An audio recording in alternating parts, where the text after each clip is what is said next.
Good evening, everybody. Keith here. Hoping everybody's having a good day, enjoying life, living life, loving life. Wanted to get on tonight and talk to everybody about Title II of the U.S. Code. Going to be doing videos on all of the codes here over time. Hopefully we'll have them all done by Christmas. And tonight, the Title II of the U.S. Code, and it deals with the Congress.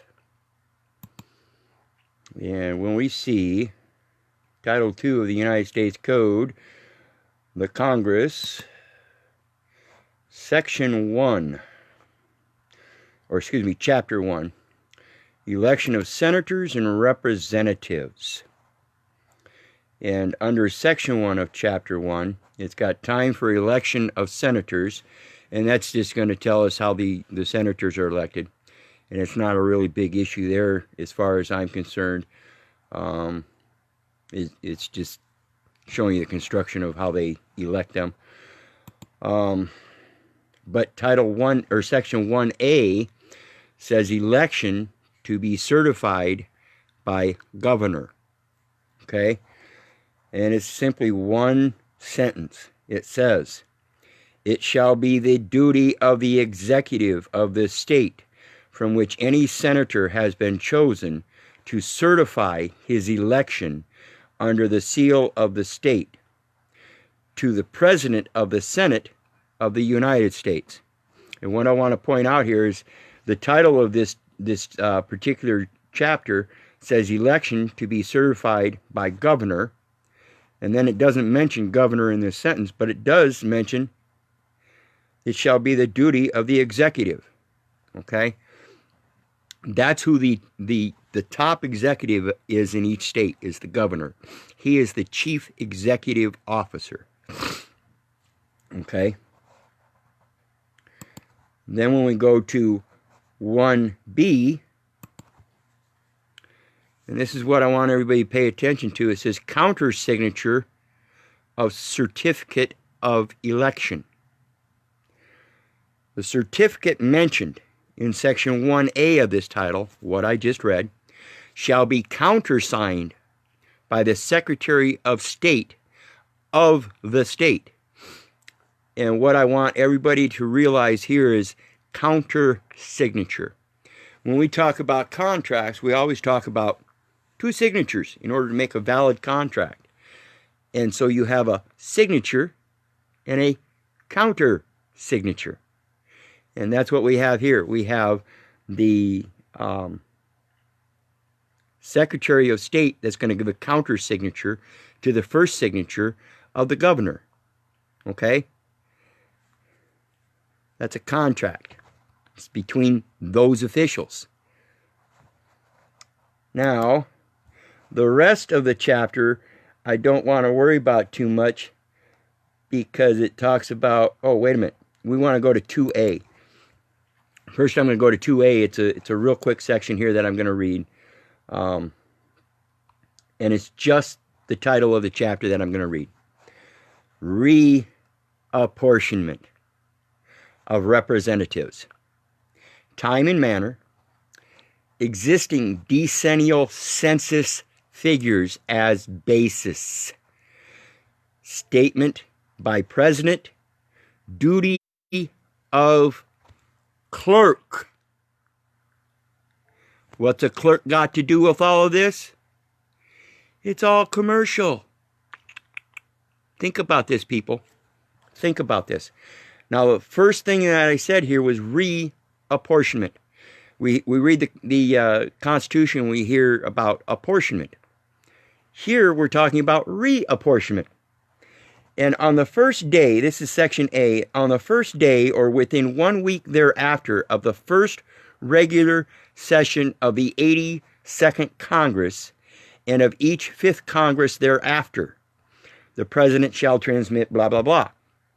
The important part here is on the first day or within 1 week thereafter of the first regular season of the 82nd Congress. Why are they mentioning the 82nd Congress specifically? Because it's when they started reapportioning the the representatives, okay? And the reason that they reapportioned is in section 6 of this chapter, and it says reduction of representation. And this is another one. It's just a short little,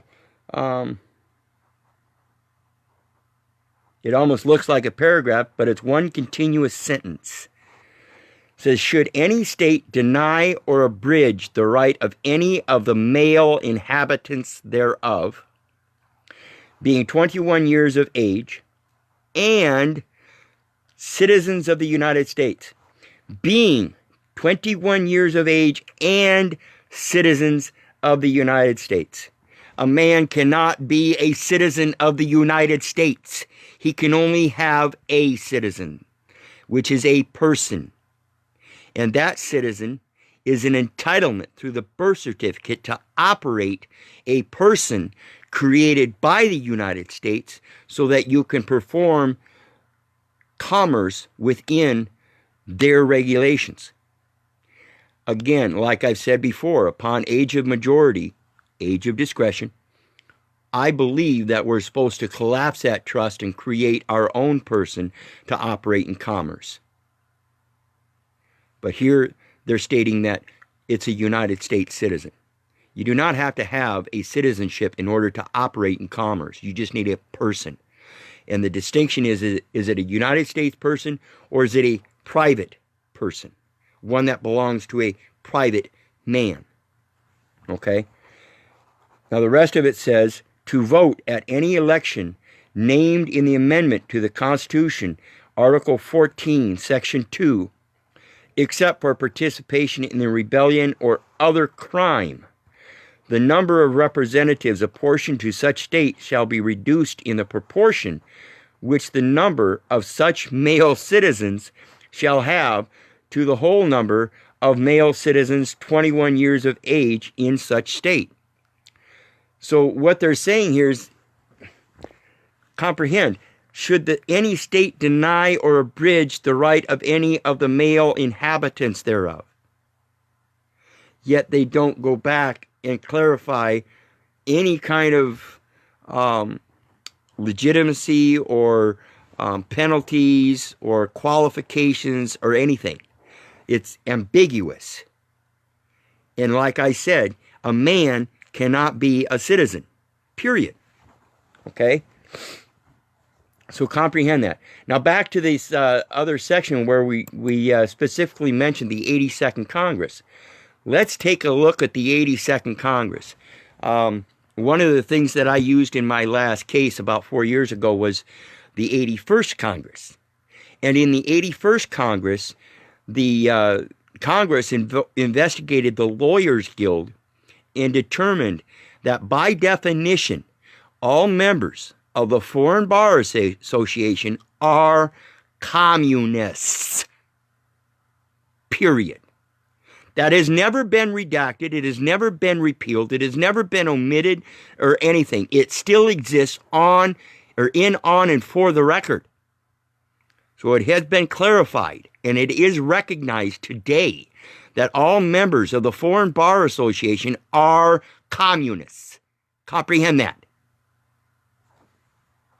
Okay, and when we look at the 82nd Congress, we're going to look at the major events and major legislation. And when you look at this, the first thing I want people to pay attention to is U.S. President Harry Truman declared an official end to the war with Germany. 1950. That was 5 years after the World War II. Okay? Actually 51. That was October 24th, 1951. So 6 years after the end of World War II, they finally declared an official end to war with Germany. Now remember, this is Operation Paperclip. That's when they brought everybody over, scientists, doctors, all that, and employed them for the United States.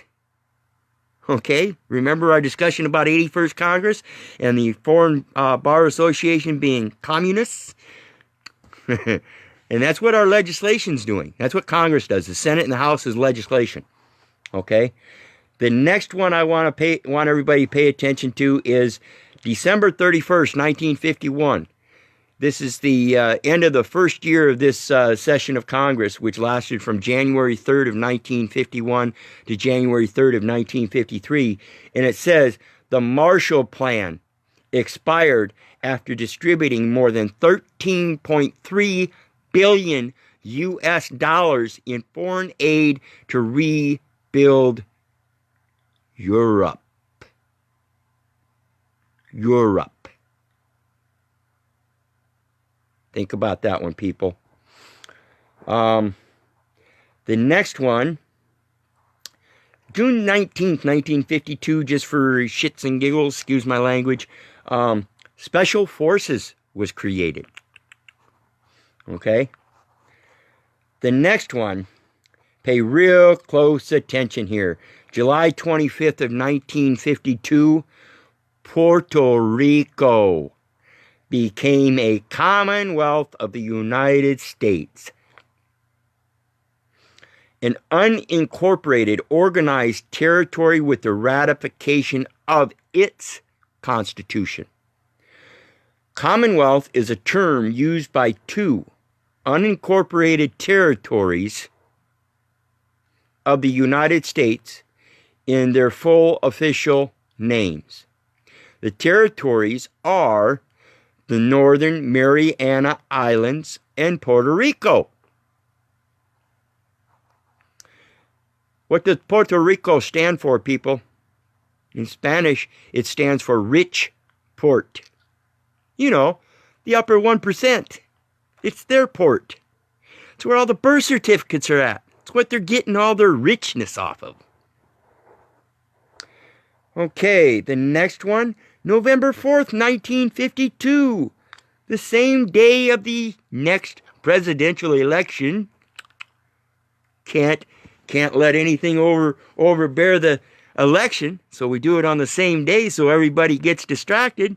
The National Security Agency is founded. That's the day NSA was founded.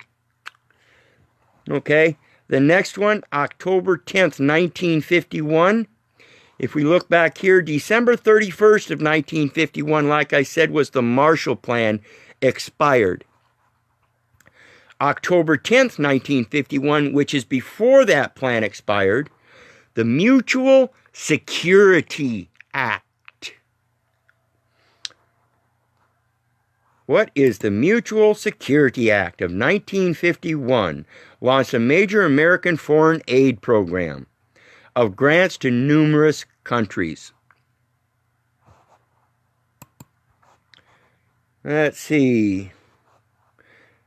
The next one, June 27th of 1952, Immigration and Nationality Act. We don't want everybody to be a citizen unless they're a national first. Let's be ambiguous about it. Because as we know today, a national and citizen of the United States are the exact same thing. They are synonymous. Okay? And that's about it for there. I think that about covers it, people. Just some things that I want people to think about and how to tie this stuff together. When we talk about the Title II of the United States Code, Congress, and they specifically mentioned the 82nd Congress, after we already know they walked out Sindaya in, 1861? Without reconvening.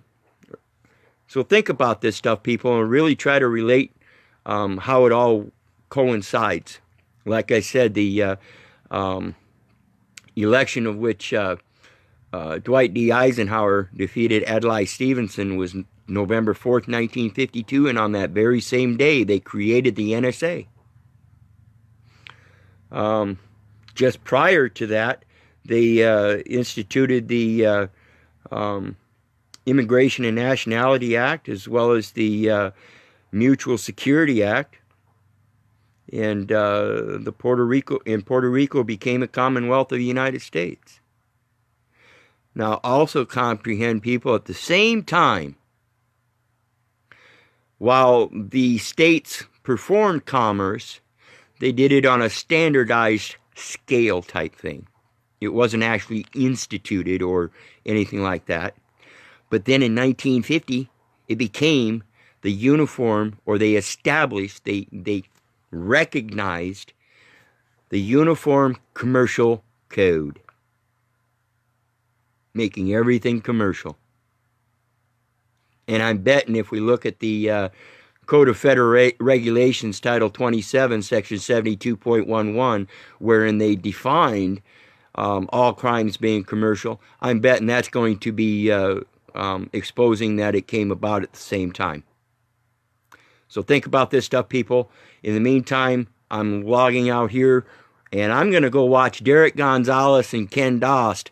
They've got some important information coming up, so please tune into that. I'm out. Remember, people, if it wasn't for you guys, I wouldn't be doing this. I love you. God bless. Join Derek Gonzalez and Ken Doss next. Hope to see you there. Bye-bye.